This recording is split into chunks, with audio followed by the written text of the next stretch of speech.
Hi, it's Takashi, and I want to present to you an excerpt from a CBC radio show called Ideas of an interview with John Gray, who is an English political philosopher. I think he has some profound insights on how a lot of people, possibly myself included, think about politics and political discourse. He believes that ideas of utopia are at the bottom of a lot of our politics, and he actually draws a connection between it and apocalyptic religion.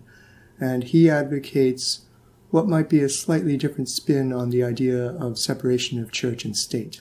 So without further ado, here it is. The host has just asked about the importance and relevance of history in informing our politics. Well, it's very important not to forget the past. I mean, I think it was George Santayana who originally penned the thought that those who've forgotten the past repeat its mistakes.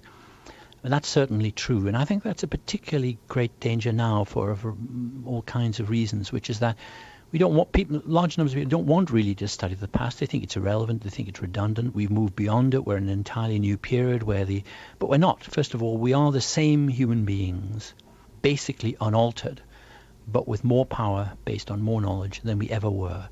The conflicts of human needs, the flaws of human nature are exactly what they were in the past.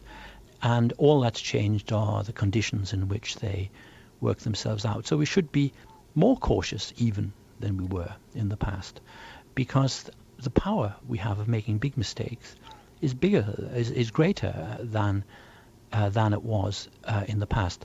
And I suppose the basic difference between the way I look at things and the way most people who write about world affairs now do is that I don't base my analyses on the assumption that the future will be radically better than the past, or even that it can be.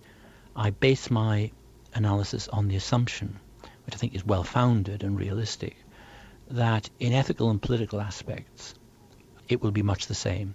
And that means we must guard against familiar evils rather than attempting to scale unprecedented heights. Being a missionary in politics, being a proselytizer in politics, seeing politics as a surrogate for religious salvation, seeing the goal of politics as world transformation, universal emancipation, vast programs of human liberation.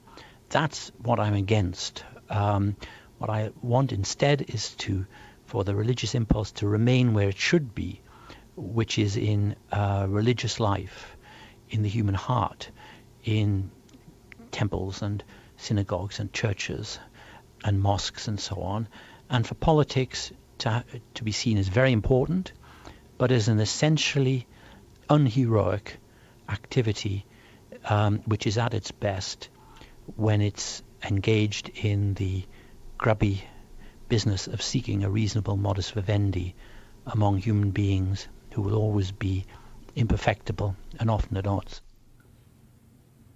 So you might not believe it of yourself, and certainly I don't think that I have a lot of utopian ideas, but I'm willing to wager that a lot of our political ideas have deep roots in utopian thinking, whether it's socialist utopia or free market utopia or anarchist utopia.